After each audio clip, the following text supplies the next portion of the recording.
আজ আমরা জানব বাংলার বিভিন্ন যুগ সম্পর্কে। বাংলায় মৌর্য যুগ, দি মৌরিয়া এজ অব বেঙ্গল। চন্দ্রগুপ্ত মৌর্য, খ্রিস্টপূর্ব ৩২৮, খ্রিস্টপূর্ব ৩০০ অব্দ। ভারতীয় উপমহাদেশের প্রথম সাম্রাজ্যের নাম মৌর্য সাম্রাজ্য। চন্দ্রগুপ্ত মৌর্য খ্রিস্টপূর্ব ৩২১ অব্দে মগধের সিংহাসনে আরোহণের মাধ্যমে ভারতে মৌর্য সাম্রাজ্য প্রতিষ্ঠা করেন। তিনি ভারতের প্রথম সম্রাট। পাটলিপুত্র ছিল তার রাজধানী। চাণক্য ছিলেন তার প্রধানমন্ত্রী। চাণক্যের বিখ্যাত ছদ্মনাম কৌটিল্য, যা তিনি তার বিখ্যাত সংস্কৃত গ্রন্থ অর্থশাস্ত্রে গ্রহণ করেছেন। রাষ্ট্রশাসন ও কূটনৈতিক কৌশলের সার সংক্ষেপ এই অর্থশাস্ত্র। তিনি আলেকজান্ডারের সেনাপতি সেলিউকাসকে পরাজিত করে উপমহাদেশ হতে গ্রিকদের তাড়িয়ে দেন। গ্রিক সেনাপতি সেলিউকাস খ্রিস্টপূর্ব ৩০২ অব্দে মেগাস্থিনিস নামে একজন গ্রিক দূতকে চন্দ্রগুপ্তের রাজদরবারে প্রেরণ করেছিলেন। তিনি কয়েক বছর এদেশে অবস্থান করে মৌর্য শাসন সম্পর্কে তার অভিজ্ঞতা ইন্ডিকা নামক গ্রন্থে লিপিবদ্ধ করেন। সম্রাট অশোক, খ্রিস্টপূর্ব ২৭৩, খ্রিস্টপূর্ব ২৩২ অব্দ। মৌর্য বংশের তৃতীয় সম্রাট ছিলেন অশোক। উত্তর বাংলায় মৌর্য শাসন প্রতিষ্ঠিত হয় সম্রাট অশোকের রাজত্বকালে। অঞ্চলটি মৌর্যদের একটি প্রদেশে পরিণত হয়েছিল। প্রাচীন পুণ্ড্রনগর ছিল এ প্রদেশের রাজধানী। মহাস্থানগড়ে সম্রাট অশোকের একটি শিলালিপি পাওয়া গেছে। কলিঙ্গের যুদ্ধ সম্রাট অশোকের জীবনে ছিল এক মাইলস্টোন। যুদ্ধে কলিঙ্গরাজ সম্পূর্ণ পরাজিত হন এবং ১,০০,০০০ লোক নিহত হয়। কলিঙ্গ যুদ্ধের রক্তস্রোত অশোকের মনে গভীর বেদনার রেখাপাত করে। তখন কৃতকর্মের অনুশোচনায় মহিমান অশোক বৌদ্ধ ধর্মে দীক্ষা গ্রহণ করেন। তার শাসনামলে বৌদ্ধ ধর্ম রাজধর্ম হিসাবে স্বীকৃতি পায়। তার চেষ্টায় বৌদ্ধ ধর্ম বিশ্ব ধর্মের মর্যাদা পায়। এজন্য তাকে বৌদ্ধ ধর্মের কনস্ট্যান্টাইন বলা হয়। বৃহদ্রথ মৌর্য বংশের সর্বশেষ সম্রাট ছিলেন।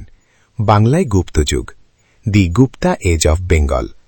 গুপ্তযুগকে প্রাচীন ভারতীয় উপমহাদেশের স্বর্ণযুগ বলা হয়। এ যুগে সাহিত্য, বিজ্ঞান ও শিল্পের খুবই উন্নতি হয়। প্রথম চন্দ্রগুপ্ত ৩২০-৩৪০ সাল। ভারতে গুপ্তবংশের প্রকৃত প্রতিষ্ঠাতা ছিলেন প্রথম চন্দ্রগুপ্ত। তিনি ৩২০ সালে পাটলিপুত্রের সিংহাসনে আরোহণ করেন।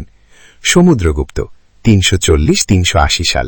চন্দ্রগুপ্তের মৃত্যুর পর সমুদ্রগুপ্ত পাটলিপুত্রের পাটনার সিংহাসনে বসেন। তিনি ছিলেন গুপ্ত বংশের শ্রেষ্ঠ রাজা। তাকে প্রাচীন ভারতের নেপোলিয়ান বলা হয়। তার আমলে সমুতট ছাড়া বাংলার অন্যান্য জনপদ গুপ্ত সাম্রাজ্যের অধীনে ছিল। গুপ্ত অধিকৃত বাংলার রাজধানীও ছিল পুণ্ড্রনগর। দ্বিতীয় চন্দ্রগুপ্ত ৩৮০-৪১৫ সাল। সমুদ্রগুপ্তের মৃত্যুর পর দ্বিতীয় চন্দ্রগুপ্ত পাটলিপুত্রের সিংহাসনে বসেন।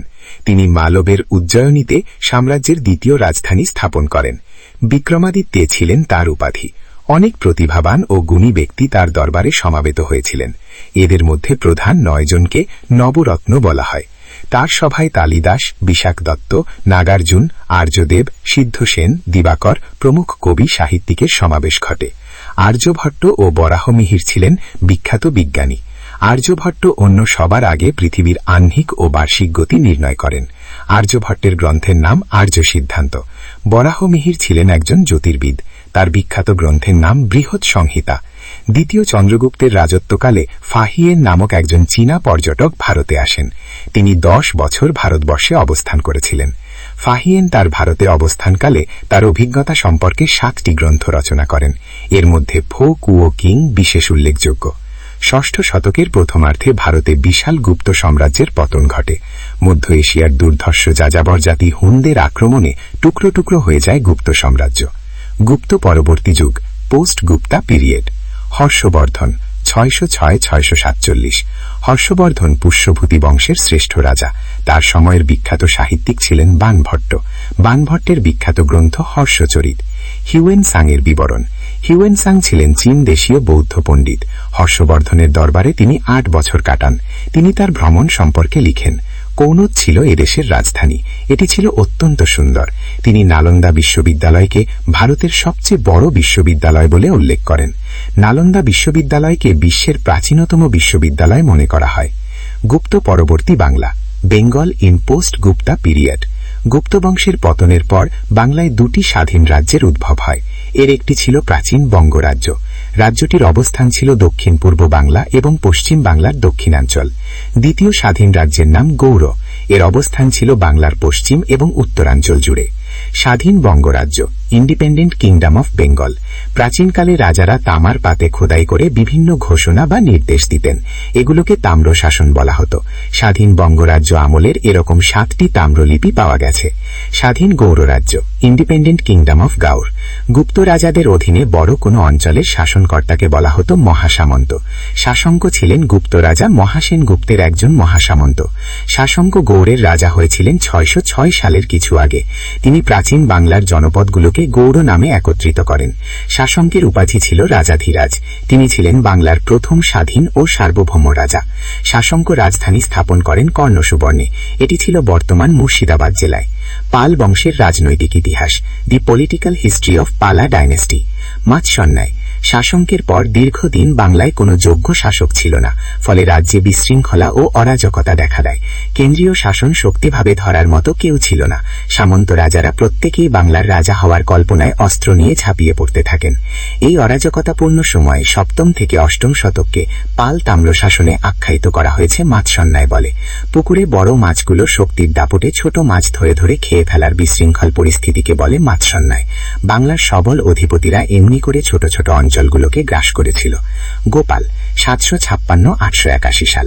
756 খ্রিস্টাব্দে বাংলার অরাজকতার পরিসমাপ্তি ঘটে পাল রাজত্বের উত্থানের মধ্যে দিয়ে। পাল বংশের প্রথম রাজা ছিলেন গোপাল। বাংলায় প্রথম বংশানুক্রমিক শাসন শুরু হয় পাল বংশের রাজত্বকালে। পাল বংশের রাজারা একটানা 400 বছর এদেশ শাসন করেছিলেন। এত দীর্ঘ সময় আর কোনো রাজবংশ এদেশ শাসন করেনি।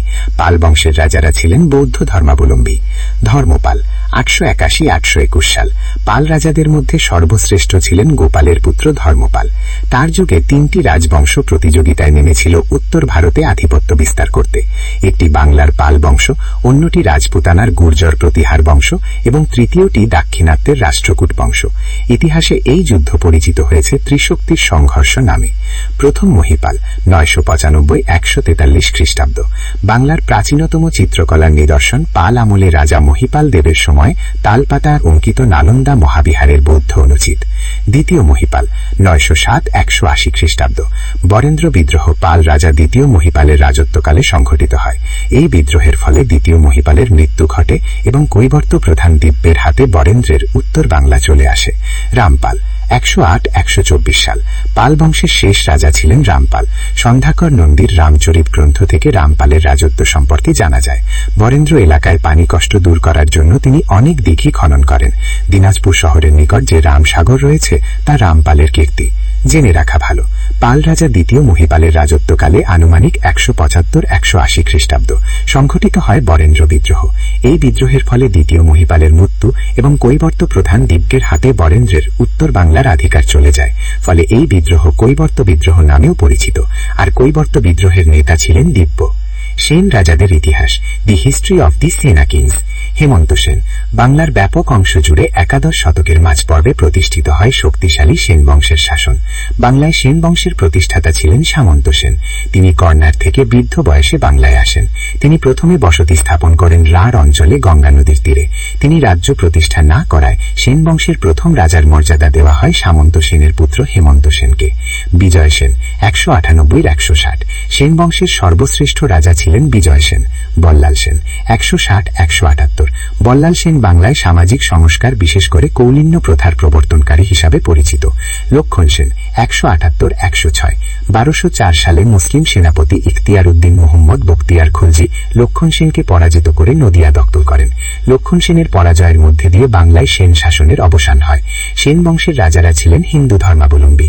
সেন যুগের অবসানের মধ্যে দিয়ে বাংলায় হিন্দু রাজাদের শাসনের অবসান ঘটে।